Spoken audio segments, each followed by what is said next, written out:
నమస్తే నుల్లా welcome to MR media Telangana. This is Rekha. మింగమెతుకులేదు మీసాలకు సంపంగి నూనె అన్నట్టు మొత్తం మీద ఇక్కడ గురుకుల విద్యార్థుల పరిస్థితులు చూస్తున్నాం. మధ్యాహ్న భోజనంలో పిల్లలు పడుతున్న అవస్థలు చూస్తూ ఉన్నాం. గురుకుల విద్యార్థులు చదువుతున్న పాఠశాలలు ఏవైతే ఉన్నాయో ఆ గురుకులాలలో కనీస వసతులు సదుపాయాలు లేని పరిస్థితులు చూస్తూ ఉన్నాం. అద్దె భవనాలు ఎన్నో ఉన్నాయి. ఆ అద్దె భవనాలను మరి ఈ సొంత భవనాలు నిర్మించరా అన్న ఆలోచన కూడా చేస్తలేదు రాష్ట్ర సర్కార్. సొంత భవనాలు నిర్మించి ఆ గురుకుల విద్యార్థులను అందులో పెడితే అయ్యేపోతుంది. ఈ ఇంటిగ్రేటెడ్ స్కూల్స్ అని చెప్పేసి జిల్లాకు ఒక మండలానికి ఒక ఇంటిగ్రేటెడ్ స్కూల్ పెడతాము, జిల్లాకు ఇంటిగ్రేటెడ్ స్కూల్ పెడతాము అని చెప్పేసి ఈ ఇంటిగ్రేటెడ్ స్కూల్స్ ఏదైతే ఉన్నదో దాన్ని ముంగటేసుకున్నది రాష్ట్ర సర్కార్. ముందుగా 100కు మీద కడతామని చెప్పిండ్రు. తర్వాత 76 ఇంటిగ్రేటెడ్ స్కూల్స్కు టెండర్స్ కంప్లీట్ చేసిండ్రు. ఇంతవరకు టెండర్స్ కంప్లీట్ అయినప్పటికి కూడా ఏ ఒక్క స్కూల్ కూడా కంప్లీట్ కాలే. మరి ఇంటిగ్రేటెడ్ స్కూల్స్ మీద దృష్టి పెట్టి కనీసము విద్యార్థులకు ఫుడ్ పాయిజన్లు అయితే కూడా పట్టించుకొని పరిస్థితులలో ఈ రాష్ట్ర సర్కారు ఉన్నది. విద్యాశాఖను చేతిలో పెట్టుకొని ఆట ఆడిస్తూ ఉన్నాడు రేవంత్ రెడ్డి అనేది మాత్రం అర్థమవుతా ఉన్నది. ఏ శాఖ ఉన్నా కూడా ఆయన చేతిలో ఏ శాఖ ఉన్నా లేకపోతే మిగతా కాంగ్రెస్ పార్టీ నాయకుల చేతులలో ఏ శాఖలు ఉన్నా కూడా ఏడేసిన గొంగడి గానే ఉన్నది తప్ప ఆ శాఖలో లేకపోతే ఆ శాఖ కిందికి వచ్చే సామాజిక వర్గాలు ప్రజలు ఎవరైతే ఉంటారో ఆ ప్రజలకు మంచి చేద్దాం, ఆ ప్రజల అభివృద్ధికి పాటుపడదాం, ఆ ప్రజల కోసం కృషి చేద్దామనే ఆలోచన మాత్రం ఎక్కడా లేదు. ఏమైనా టెండర్లు పిలవాలి, టెండర్లు వాళ్ళకి సంబంధించిన వాళ్ళకి ఇచ్చుకోవాలి, వాళ్ళకి సంబంధించిన కంపెనీలకు ఇచ్చుకోవాలి, వాళ్ళ నుంచి మార్కులు కొట్టేయాలి. వాళ్ళకి సంబంధించిన కాంట్రాక్టర్లు ఉంటారు. ఆ కాంట్రాక్టర్లు ఒక ఆర్గనైజ్డ్ రింగుగా ఏర్పడి ఈ పనులన్నీ పంచుకుంటారు. ప్రజాధనాన్ని అడ్డగోలుగా అప్పనంగా ఆంబుక్క పెడతా ఉన్నది ఈ కాంగ్రెస్ సర్కార్. రైట్. మొత్తం మీద ఈ ఇంటిగ్రేటెడ్ స్కూల్స్కు సంబంధించి పెద్ద కుంభకోణం జరుగుతూ ఉన్నది. ఆ కుంభకోణానికి సంబంధించిన ఆధారాలు నా దగ్గర ఉన్నాయని చెప్పేసి దాదాపు ఒక వారం కింద అనుకుంటా అసెంబ్లీ సమావేశాలకు సంబంధించిన షెడ్యూల్ విడుదల కాకముందు ఒక వారం 10 రోజుల కింద మాజీ మంత్రి హరీష్ రావు గారు ఒక చిట్చాట్ నిర్వహించిండ్రు. ఈ చిట్చాట్లో ఏమని చెప్పిండ్రు అనంటే ఈ ఇంటిగ్రేటెడ్ స్కూల్స్ ఏవైతే ఉన్నాయో ఇంటిగ్రేటెడ్ స్కూల్స్లో పెద్ద కుంభకోణం జరుగుతూ ఉన్నది, భారీ కుంభకోణం జరుగుతూ ఉన్నది. ఆ కుంభకోణానికి సంబంధించిన ఆధారాలన్నీ నా దగ్గర ఉన్నాయి, సమయం చూసుకొని అన్నీ బయట పెడతా అని చెప్పేసి ఇయ్యాల చిట్చాట్ నిర్వహించిండ్రు. ఇయ్యాల 4వ రోజు అసెంబ్లీ సమావేశాలు నడుస్తూ ఉన్నాయి. బడ్జెట్ ప్రవేశపెట్టిండ్రు. ఇది పేదలకు సంబంధించిన బడ్జెట్ కాదు. ఏ విధంగానైతే కేంద్ర బడ్జెట్ ఉన్నదో రాష్ట్ర బడ్జెట్ కూడా ఆ విధంగానే ఉన్నది. పేదల అభివృద్ధి కోసం, పేదల జీవన విధానం మెరుగుపరచడం కోసం ప్రవేశపెట్టిన బడ్జెట్ అయితే కాదు. వాళ్ళు ఏవైతే కార్యక్రమాలు ఉన్నాయో కట్టడాలు లేకపోతే టెండర్లు పిలవడాలు లేకపోతే వాళ్ళు కమిషన్లు దొబ్బుకోవడాలు వీటికే ప్రాధాన్యత ఇచ్చినట్టు కనబడతా ఉన్నది. ఇక్కడ మనం చూసుకున్నట్లయితే 6 గ్యారంటీలకు ఎటువంటి ప్రాధాన్యత ఇచ్చినట్టు కనబడతలేదు. ఈ బడ్జెట్ గురించి మనం తర్వాత మాట్లాడదాం తర్వాత వీడియోలో. రైట్. ఈ ఇంటిగ్రేటెడ్ స్కూల్స్కు సంబంధించిన భారీ కుంభకోణాన్ని బయటపెట్టిండ్రు మాజీ మంత్రి హరీష్ రావు గారు. ఆ కుంభకోణంకు సంబంధించిన వివరాలు మనం చదువుకుందాం. ఇప్పుడు సబ్స్క్రైబ్ చేసుకొని సపోర్ట్ చేయండి. ఎప్పుడు తెలంగాణ ప్రజల కోసం ప్రశ్నిస్తానే ఉంటుంది మీ ఎంఆర్ మీడియా తెలంగాణ. మీ సబ్స్క్రైబ్ నాకు ఎంతో బలాన్ని ఇస్తుంది. రైట్. ఇక్కడ మనం చూసుకున్నట్లయితే దాదాపు 76 స్కూల్స్కి సంబంధించి టెండర్లు కంప్లీట్ అయితే ఇంతవరకు ఏ ఒక్క స్కూల్ కూడా కంప్లీట్ కాలే. అండ్ ఇక్కడ రేవంత్ రెడ్డి వాడుతున్న వాహనం ఏదైతే ఉన్నదో కేఎల్ఎస్ఆర్ అనే కంపెనీ ఉంటుందో ఆ కంపెనీకి సంబంధించి ఆ కంపెనీ పేరు మీద ఉంటుంది రేవంత్ రెడ్డి వాడుతున్న వాహనం కూడా. ఇగో ఆ కంపెనీకి 9కి పైగా టెండర్లు అప్పచెప్పిండ్రు. ఇక్కడనే పెద్ద అనుమానం మొదలైంది. అండ్ ఈ మధ్య కాలంలో మనం చూసినాం ఈ కేఎల్ఎస్ఆర్ కంపెనీని కాపాడడం కోసం, ఈ కేఎల్ఎస్ఆర్ వెనుక ఉన్న వ్యక్తులను కాపాడడం కోసం దాదాపు చాలా ఇబ్బంది పెడతా ఉన్నారు, నిర్వాహకులు చాలా ఇబ్బంది పెడతా ఉన్నారు అని చెప్పేసి పిటిషన్లు కేసులు ఫైల్ చేసినప్పటికీ కూడా ఆ కేసుకు సంబంధించిన ఆధారాలు ఏవైతే ఉంటాయో ఆ ఆధారాలను మొత్తం మాయం చేసిండ్రు. దాదాపు హైకోర్టు ధర్మాసనం మొట్టికాయలేసింది, చాలా ఆగ్రహం వ్యక్తం చేసింది. ఆధారాలు ఎట్లా మాయమైతాయి అని చెప్పేసి. ఇక మరి వడ్డించేటోడు మనోడైనాక ములుగు బొక్కలన్నీ మన ఆకులనే పడతాయి, ముక్కలన్నీ మన ఇస్తాలనే పడతాయి, ఏ మూలకు కూస్తున్నా. ఇక ఆధారాలు మాయం చేసుడు ఎంత చిన్న పని చెప్పుండ్రి. ఈ ఆధారాలు మొత్తం మాయం చేసిన ఈ KLSR కంపెనీ ఏదైతే ఉన్నదో అది ఇబ్బంది పడుతుంది, ఆ సంస్థ ఇబ్బంది పడుతుంది అన్న నేపథ్యంలో ఆ ఆధారాలన్నీ మాయం చేసిన ఒక కేసుకు సంబంధించి ఇక ఈ ఇంటిగ్రేటెడ్ స్కూల్స్కు సంబంధించిన 9కి పైగా టెండర్లు ఈ సంస్థకే అప్పచెప్పిండ్రు రేవంత్ రెడ్డి. రైట్, ఇక్కడ మనం చూసుకున్నట్లయితే ఇక్కడ అంచనా వ్యయం అనేది మనం చూడవచ్చు. ఇక్కడ కాంట్రాక్టర్లందరూ ఒక ఆర్గనైజ్డ్ రింగుగా ఏర్పాటవుతారు. ఈ ఏర్పాటై పనులు పంచుకుంటారు, మిగ్గింత మా గింత అని చెప్పేసి ఆ టెండర్లు ముందుగానే తేలుతాయి. ఇక మంత్రుల నియోజకవర్గాలల్లో ఏ విధంగా ఎక్కువకు ఆ టెండర్లు వేసుకున్నారు అనేది మనం ఇక్కడ చూడొచ్చు. ఎవరి సొమ్ము అయితే నత్త సొమ్ము అల్లడి దానం చేసినట్టు ప్రజల సొమ్మే కదా మింగేది. వాళ్ళ ఇళ్ళకెళ్ళి పెట్టేది ఉన్నదా, వాళ్ళ ఇళ్ళకెళ్ళి తీసేది ఉన్నదా? రైట్, మొత్తం ముచ్చట్లకు పోతే ఇగో ఈ వివరాలన్నీ బయట పెట్టిండ్రు మాజీ మంత్రి హరీష్ రావు గారు.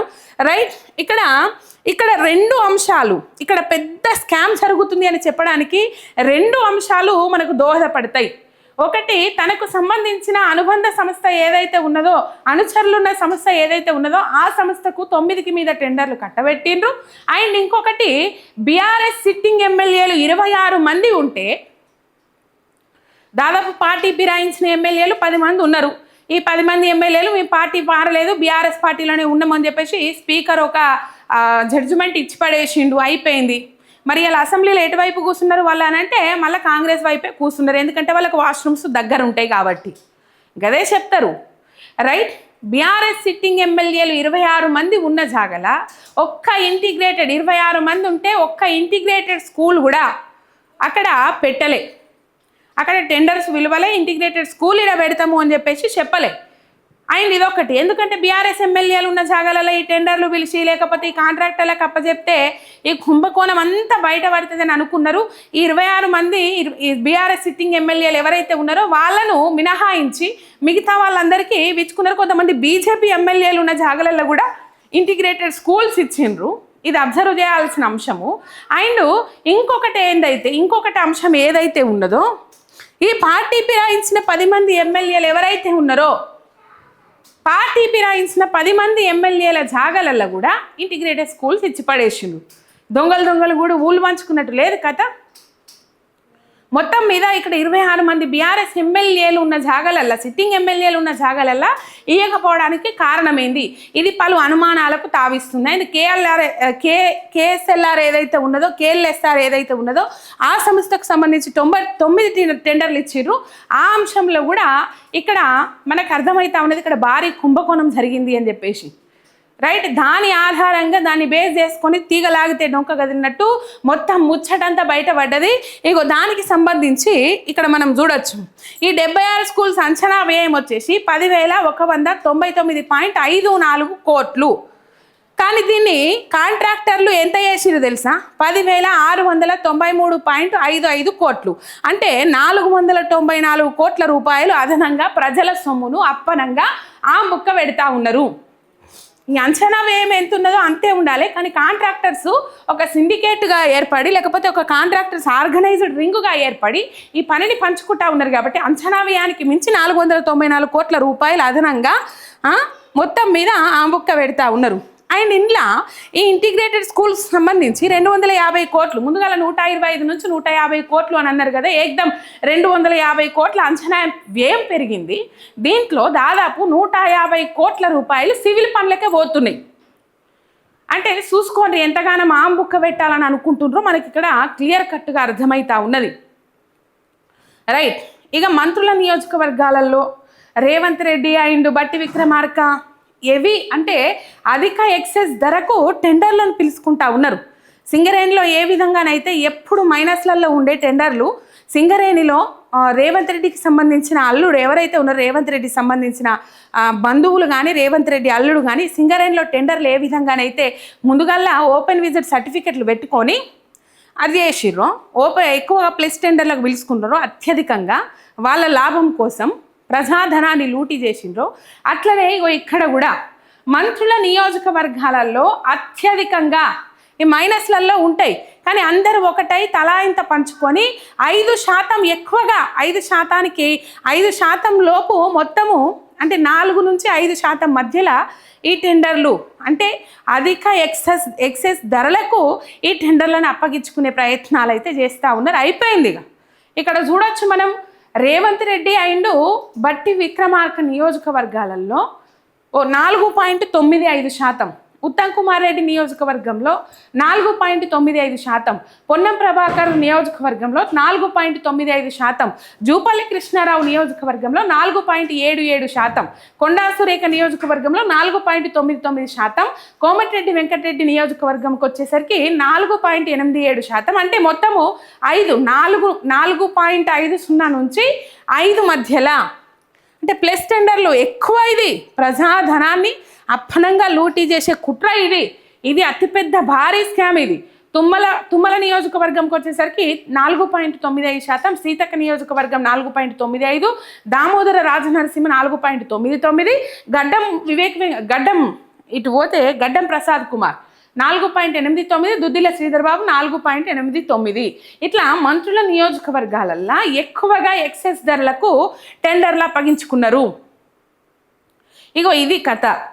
చూడుర్రి, ప్రజాధనాన్ని మార్పు మార్పు మార్పు అనుకుంటా మారుస్తూ ఉన్నారు. ప్రజాధనాన్ని అప్పనంగా లోపటేసుకుంటా ఉన్నారు. లోపటేసుకొని అర్రలల్ల బజ్జుంటా ఉన్నారు సల్లగదలకుంటా. ప్రజాధనాన్ని లూటీ చేస్తూ ఉన్నారు. ప్రజలకు ఏ విధమైన చిన్న పని కూడా చేసి పెట్టకుండా, అమలు చేస్తామన్న హామీలను అమలు చేయకుండా ఏదో ఒకటి కొత్తది. ఇప్పుడు ఫ్యూచర్ సిటీ అన్నాడు, దానికి టెండర్లు పిలవాలి, కమిషన్లు అప్పచెప్పుకోవాలి, అడ్వాన్స్లు అప్పచెప్పి. మూసి సుందరీకరణ, మూసి ప్రక్షాళన అన్నాడు, టెండర్లు పిలవాలి, వాళ్ళకు కాంట్రాక్టర్లు పట్టాలి, పైసలు అప్పచెప్పాలి, కమిషన్లు దొబ్బుకోవాలి. ఇదే కథ నడుస్తూ ఉన్నది రేవంత్ రెడ్డిది. ఇంకొకటి నడుస్తలేదు కాంగ్రెస్ పార్టీది. ఒకళ్ళు దుకాణంలో ఒకళ్ళు ఏలు పెడతలేరని ముందే చెప్పినా రైట్, ఇక్కడితోనే ఆగుతా అని చెప్పలేదు. ఈ ముచ్చట్లతోని సహా ఇంకా కీలకమైన ఆధారాలు ఉన్నాయి. అవి అసెంబ్లీ వేదికగా కంపల్సరీ కాంగ్రెస్ పార్టీ నాయకులను నిలదీస్తా అని చెప్పేసి మాజీ మంత్రి హరీష్ రావు గారు మండిపడ్డారు. ఇగో ఇంటిగ్రేటెడ్ స్కూల్స్ భాగవతం. ఇది ఏదో పిల్లలంటే పాయిరం కాదు. ఒకవేళ పాయిరం ఉంటే గురుకుల పిల్లలకు ఫుడ్ పాయిజన్లు అయితే ఎంబటే ముఖ్యమంత్రి మంత్రులందరూ అడిగి పోయేది. ఇక్కడ ఏ సమస్యలు ఉన్నాయని చూసేది. కానీ ప్రేమ లేదు, పాయిరం లేదు. వాళ్ళకి దేని మీద ప్రేమ? ధనదాహం, ధన వ్యామోహం కుదిరింది. అంతకు మించి ఇంకేమీ లేదు. ఒక్క సబ్స్క్రైబ్ చేసుకొని సపోర్ట్ చేయండి. మీ ఎంఆర్ మీడియా తెలంగాణ శనార్థి.